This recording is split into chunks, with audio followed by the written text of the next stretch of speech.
Ayahku adalah dewa perang. Bab 679. Sen Feixue bertanya perlahan, jika saya kalah taruhan ini, jika kedua keluarga kaya benar-benar ingin memburu saya dan Guan Qianjun sampai akhir, Anda tidak akan membiarkan saya meninggalkan keluarga Sen. Aku tidak akan diminta mengeluarkan uang 100 juta, 1 sen pun tidak. Kamu bahkan tidak akan melihatku menamparkan diriku sendiri 20 kali. Benar. Di akhir kalimat, ada ekspresi mengejek di wajahnya. Sen Sanwei dan yang lainnya terdiam beberapa saat.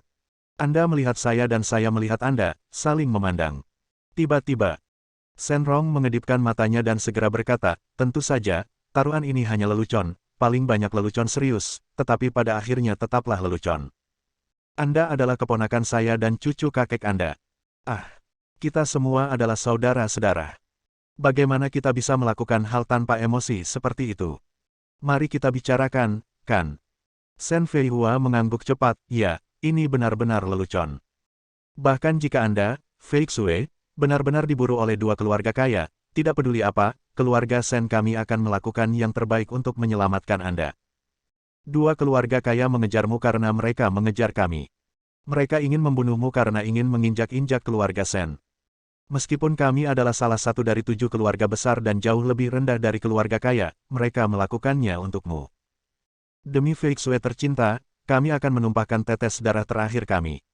Di akhir kalimat, dia begitu bersemangat hingga seolah-olah dia akan mati demi keadilan dan kasih sayang keluarga. Sen Feichen mengangguk penuh semangat, ya, apa yang dikatakan Feihua benar, dan ayah saya juga benar. Kebenarannya sama. Meskipun keluarga Sen kami jauh di belakang keluarga Namong dan keluarga Dongfang, kami masih bisa. Ada juga beberapa hubungan. Kami pasti akan menggunakan hubungan ini untuk mencoba yang terbaik menyelamatkan Feixue. Kami tidak akan pernah tega melihatmu diintimidasi sampai mati oleh dua keluarga kaya. Kakek, bukan begitu. Sen Feihua juga memandang Sen Sanwei, kakek, menurutmu begitu. Sen Rong juga memandang Sen Sanwei, ayah, menurut Anda begitu. Sen Sanwei mengangguk dengan sungguh-sungguh, dengan nada yang benar-benar tidak perlu dipertanyakan lagi dan bergema. Tentu saja, Feixue, kamu adalah cucuku. Aku telah melihatmu tumbuh sejak kamu masih kecil. Aku sangat mencintaimu. Bahkan Feihua dan Feichen tidak sepenting kamu di hatiku. Mungkin kamu akan bertanya mengapa aku memperlakukanmu begitu buruk di permukaan, tapi ini hanya di permukaan, karena semakin besar harapanku padamu di hatiku, semakin aku ingin membuatmu marah dan semakin buruk aku memperlakukanmu. Hanya dengan cara inilah kamu bisa menginspirasi ketekunan dan ketekunanmu. Bukankah sekarang seperti ini? Jadi, kakek sangat terhibur dan merasa sangat bahagia saat melihatnya. Dia memiliki senyum ramah dan murah hati di seluruh wajahnya. Ketika Sen Feixue melihatnya, dia hampir mempercayainya. Sen Sanwei kemudian menambahkan, jadi, meskipun pamanmu masih memiliki Feihua dan Feichen, jika mereka ingin mengusirmu jika kamu kalah taruhan, saya pasti tidak akan setuju. Siapapun yang berani mengusir cucu perempuanku Feixue, Sen Sanwei, maka aku akan mengusirnya. Saya sudah memikirkannya.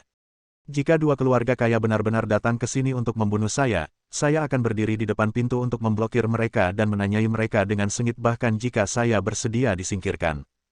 Mengapa kamu menyerang cucuku? Cucuku Feixue tidak bersalah. Dia masih sangat muda dan memiliki banyak janji. Mengapa kamu tega menyerang seorang gadis yang cantik dan dalam kondisi prima? Jika kamu ingin melakukan apapun padamu, kamu harus melangkahi tubuhku, Sen Sanwei. Petik 2. Dia juga menamparkan dadanya, lalu memaksakan dirinya ke arah lelaki tua keluarga Namong dan Dongfang. Hal ini membuat kedua lelaki tua itu sedikit bingung. Ini sangat bagus dalam akting. Kami hampir semua mempercayainya. Sen Feixue tersenyum, dengan cibiran pahit. Dia menggelengkan kepalanya. Kakek, paman, Feichen, Feihua, dan kalian semua, kalian telah membuatku merasa cukup kuat. Saya tidak pernah berpikir bahwa kalian bukanlah yang paling kuat, hanya lebih kuat, dan kalian berani mengatakan hal seperti itu. Kamu berani melakukan pertunjukan seperti ini. Apakah kamu benar-benar ingin menunjukkan batas bawahmu di hadapanku? Kata-kata ini mengejutkan Sen Sanwei dan yang lainnya hingga saling memandang dengan panik di wajah mereka. Sen Sanwei hanya menatap Sen Rong dan yang lainnya. Orang-orang yang seperti sekelompok ular dan tikus ini juga telah mencapai kondisi komunikasi spiritual. Bahkan Shenrong tercengang ketika lelaki tua itu memelototinya seperti ini. Semua orang berlutut ke arah Shen Feixue dan memohon padanya. Shen Sanwei memandang Shen Feixue dengan wajah sedih. Feixue, jika kamu tidak percaya kakek sekarang, aku tidak bisa berbuat apa-apa, tapi aku berjanji akan menggunakan waktu dan fakta untuk membuktikan bahwa aku benar-benar baik untukmu dan aku benar-benar ingin menjadi benar. Perjalanan jauh dapat mengetahui kekuatan seekor kuda, dan waktu dapat mengetahui hati seseorang. Anda harus memberi kesempatan kepada kakek dan semua orang. Kita semua adalah satu keluarga. Di dunia ini, hanya sebuah keluarga yang dapat bersatu dan berjuang untuk masa depan yang lebih baik bersama. Apakah kamu bersedia meninggalkan keluargamu dan mencari beberapa orang yang tidak ada hubungannya, orang yang tidak ada hubungannya denganmu untuk bertarung bersama? Itu tidak mungkin. Mereka akan mengkhianatimu, tapi kami tidak. Shen Feixue memandangnya dan tersenyum ringan. Kakek, kamu bertindak. Kamu terus bertindak. Aku baru saja mengatakan bahwa aku akan memberimu waktu 2 jam untuk menjelaskan semua kesalahanmu, mengeluarkan semua keuntungan haram, mengemas semuanya, dan meninggalkan perusahaan. Tapi sekarang saya bermurah hati dan bisa memberi Anda 1 jam lagi agar Anda bisa tampil sepuasnya. Dia hanya berjalan ke samping, duduk di sofa, menyilangkan kaki, dan menyaksikan semua ini dengan senang dan jengkel. Shen Sanwei berteriak, cucu perempuan, apakah kamu perlu kakek berlutut agar kamu mempercayainya? Oke, kakek akan berlutut untukmu dan membiarkanmu melihat bahwa semua yang aku katakan adalah benar dan demi kebaikanmu sendiri. Dia benar-benar menjatuhkan diri dan berlutut di depan Shen Feixue. Kemudian, dia merentangkan tangannya yang keriput dan berteriak sekuat tenaga, ya Tuhan. Meskipun kakek yang berlutut di atas cucunya akan membuat langit bergemuruh dan bergemuruh, tapi tolong jangan biarkan Feixue disambar petir. Kamu ingin memotongku, potong saja aku. Siapa yang memberitahuku bahwa dia salah paham terhadapku dan membuatnya berpikir bahwa aku adalah tipe kakek yang berhati serigala, padahal sebenarnya tidak. Potong saja aku, potong aku semua. Sepertinya aku berlutut saja tidak cukup. Diperlukan sambaran petir dari langit untuk membuat cucuku percaya padaku. Saat dia berbicara, dia memukul dadanya. Seolah-olah petir benar-benar mampu menembus langit-langit dan membunuhnya. Yang lainnya juga berteriak. Shen Feixue tidak terburu-buru, biarkan mereka bertindak. 10 menit telah berlalu. 20 menit telah berlalu. 30 menit telah berlalu. Orang-orang ini, termasuk anggota keluarga Shen lainnya, menangis dan melolong, tetapi mereka tidak dapat menggerakkan Shen Feixue lagi. Orang-orang dari 2 keluarga kaya juga menyaksikan kesenangan itu. Meskipun mereka sengsara sekarang, mereka tidak bisa tidak bersukacita ketika melihat keluarga Shen membuat keributan seperti itu. 1 jam akhirnya berlalu. Shen Feixue menepuk-nepuk kaki celananya, memandang orang-orang yang berteriak sampai tenggorokan mereka serak dan bahkan tidak bisa membuka mulut untuk mengeluarkan suara lagi, dan tersenyum dingin. Jadi, 1 jam telah berlalu, dan sekarang kamu masih punya waktu 2 jam untuk menjelaskan kesalahan yang kamu buat, mengeluarkan uang yang kamu telan, dan mengemasi barang-barangmu dan meninggalkan perusahaan keluarga Shen, jika tidak. Jangan salahkan aku karena bersikap kasar. Faktanya, ketika Shen Feixue mengatakan ini, dia tidak tahu bagaimana bersikap kasar. Bab 680. Bagaimanapun, mereka semua adalah saudara. Dia juga sedikit malu. Kedua lelaki tua dari keluarga Dongfang dan keluarga Namong itu memang pintar dan langsung bergegas menuju Shen Sanwei dan yang lainnya. Mereka dipukuli dan ditendang lagi. Tuan Namong mencibir dan berkata, Shen Sanwei, Anda telah melakukan cukup banyak akting. Apakah Anda bersedia mengaku kalah? Cepat dan lakukan apa yang Nona Shen katakan. Siapa yang menyuruh Anda begitu kejam dan tidak adil? Mengapa Anda pergi ke sana lebih awal? Apakah akting berguna sekarang? Kamu bertingkah seperti orang bodoh. Jika kamu tidak melakukan apa yang dikatakan Nona Shen dengan cepat dan memenuhi taruhanmu, bahkan jika aku bukan lagi salah satu dari 3 keluarga terkaya, aku masih cukup mampu untuk membunuhmu. Tuan Dongfang juga mencibir lagi dan lagi, ya, belum lagi keluarga Namong, bahkan keluarga Dongfang saya dapat menemukan ratusan cara untuk merampas semua harta benda yang telah Anda kumpulkan sejak Anda dilahirkan, tidak peduli apakah Anda itu terang-terangan atau terselubung. Shen Sanwei, aku melakukan apa yang aku katakan. Kamu harusnya tahu kalau aku mampu melakukan ini. Tiba-tiba, seluruh tubuh Tuan Shen gemetar, dengan ekspresi ketakutan di wajahnya. Memang benar, dia tahu betapa kuatnya Tuan Namong dan Tuan Dongfang. Sekalipun 99% asetnya hilang, akan sangat mudah menangani keluarga Sen dan Sen Sanwei. Akhirnya, keluarga tersebut benar-benar hancur, dan mereka hanya bisa menceritakan dengan rasa gentar semua hal buruk yang telah mereka lakukan dalam beberapa hari terakhir dan berapa banyak aset yang telah mereka salah gunakan. Kemudian, dia mengeluarkan seluruh uang yang telah ditelannya, yaitu hampir 60 juta.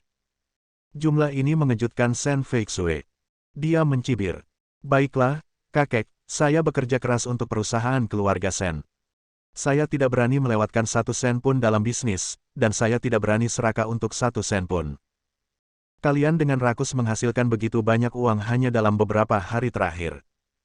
Yang benar-benar kasihan pada perusahaan ini bukanlah kamu, orang yang membangunnya, tapi aku. Jadi, segera serahkan semua uang itu kepadaku, segera kemasi barang-barangmu, dan pergi dari sini. Aku tidak ingin melihatmu lagi. Pada akhirnya, Sen Feixue sedikit bersemangat. Air mata menggenang di mataku. Orang tua dari keluarga Namong dan keluarga Dongfang mendukungnya dan memerintahkan Sen Sanwei dan yang lainnya untuk melakukannya dengan cepat. Sen Sanwei dan yang lainnya tidak berani untuk tidak patuh. Mereka sangat ketakutan sehingga mereka segera mengeluarkan semua uang yang telah mereka telan. Tentu saja, uang tunai tidak cukup. Setelah mendapatkan uang, mereka membeli properti dan mobil sport. Dan hal-hal ini dikembalikan kepada Sen Feixue. Kemudian, di bawah pengawasan Sen Feixue, mereka mengemas barang-barang yang sebenarnya milik mereka dan keluar dari perusahaan. Setelah pergi, geng ini seperti anjing tersesat. Meskipun mereka masih keluarga Sen, dan banyak properti keluarga Sen ada di tangan mereka, perusahaan tersebut telah hilang. Jika perusahaannya bubar, itu sama saja dengan kehilangan tumpah ruah, tempat yang baik di mana Anda bisa terus mendapatkan segala macam uang. Terlebih lagi, sekarang, di bawah manajemen Sen Feixue, perusahaannya berkembang pesat dan bisnisnya berkembang pesat. Meninggalkan seperti ini seperti diusir sambil dengan senang hati memakan sepotong daging berlemak. Rasa sakit dan kemarahan tidak bisa diungkapkan dengan kata-kata. Sen Feichen melompat berdiri dan berteriak, "Kakek, kami benar-benar tidak bisa membiarkan Sen Feixue sukses seperti ini. Kami tidak bisa membiarkan dia mengambil alih seluruh perusahaan. Bagaimana kami mencari nafkah di masa depan? Haruskah kami pergi bekerja? Berapa banyak uang yang bisa kita dapatkan untuk suatu pekerjaan? Sulit untuk mendapatkan pekerjaan yang bernilai 5 atau 6 ribu, tetapi di perusahaan, saya bisa mendapatkan lebih dari 10 atau 200 ribu sebulan, atau bahkan lebih." Yang lain mengertakkan gigi dan mengiyakan. Sen Sanwei berkata dengan marah, "Apakah saya tidak mengetahui hal ini?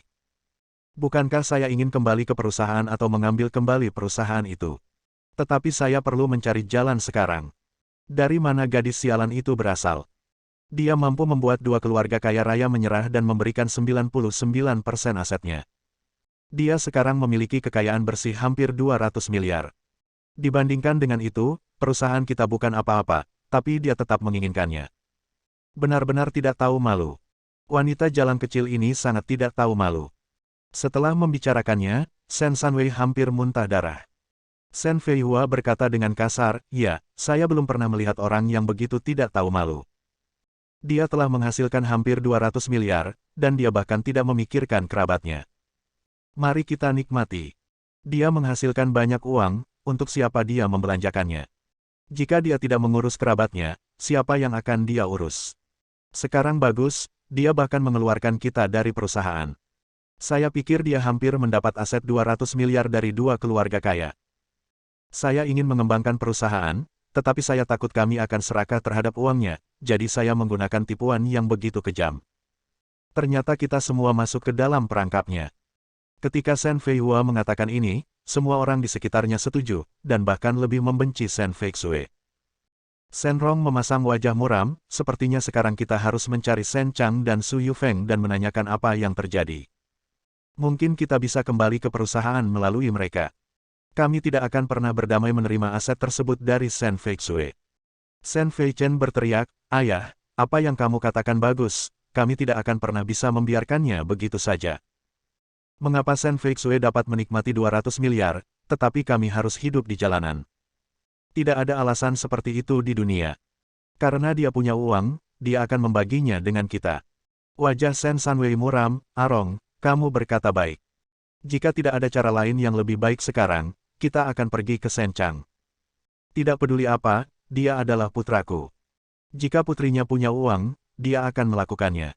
Itu berarti dia punya uang. Jika dia punya uang, kenapa dia tidak bisa menghormatiku? Tidak ada alasan di dunia ini. Ayo buat persiapan lalu pergi. Semua orang bersorak. Memikirkan 200 miliar yang diberikan oleh dua keluarga kaya, semua orang sangat gembira. Sebagai perbandingan, aset keluarga Sen bukanlah apa-apa. Meskipun keluarga Sen sekarang menjadi salah satu dari 7 keluarga besar, itu hanya sebatas nama. Mungkin pada saat diurutkan ulang, ia tidak akan mampu bersaing dengan 7 keluarga besar. Bahkan setelah upaya Sen Feixue akhir-akhir ini, aset seluruh perusahaan hanya sekitar 1 miliar. Jauh sekali, jauh dari angka 200 miliar. Namun mereka tidak mengetahui bahwa meskipun keluarga Dongfang dan keluarga Namong masing-masing memberikan 99% asetnya kepada Guan Qianjun, tidak ada satu sen pun yang jatuh ke tangan Sen Feixue. Seperti yang dikatakan Guan Qianjun saat itu, semua aset ini disita dan dibawa ke daerah perbatasan untuk menambah nutrisi dan memperkuat perlengkapan tentara. Hampir 200 miliar juga dapat diinvestasikan dalam penelitian dan pengembangan beberapa senjata baru untuk melindungi negara kita dengan lebih baik. Meskipun Guan Qianjun tidak memberitahu Sen Feixue tentang hal ini, Sen Feixue tidak pernah memikirkan tentang 200 miliar. Senang rasanya bisa mengambil kembali perusahaan keluarga Sen. Bahkan jika Guan Qianjun ingin memberinya 200 miliar, dia tidak akan pernah menginginkannya. Bagi Sen Feixue, seorang pria sejati menyukai uang dan mendapatkannya dengan cara yang bijaksana. Dia menelepon Guan Qianjun dan menanyakan keberadaannya sekarang. Dia juga menceritakan apa yang baru saja terjadi, lalu dia menangis dan tertawa. Suatu saat, dia berterima kasih kepada Guan Qianjun, dan saat berikutnya, dia memarahinya karena menyebabkan kejutan besar. Guan Qianjun tersenyum tipis, tidak peduli seberapa besar ketakutannya, saya yakin Anda bisa mengatasinya. Jika Anda tidak bisa mengatasinya, saya akan membantu Anda menanganinya. Bagaimanapun, jangan khawatir, tidak ada yang berani mengganggu Anda selama aku ada di sisimu, bahkan jika aku mengganggumu, aku tidak bisa mengganggumu dimanapun. Sebentar lagi, dia akan menanyakan konsekuensinya. Kata-kata ini sangat nyaring dan kuat, penuh dengan suasana pria jantan. Sepertinya sedang diumumkan, Sen Feixue adalah wanitaku. Jika ada yang berani menyentuhnya, aku akan memotong kakinya. Siapapun yang berani menyentuh dua helai rambut dingin wanitaku, aku akan memenggal kepalanya. Bersambung.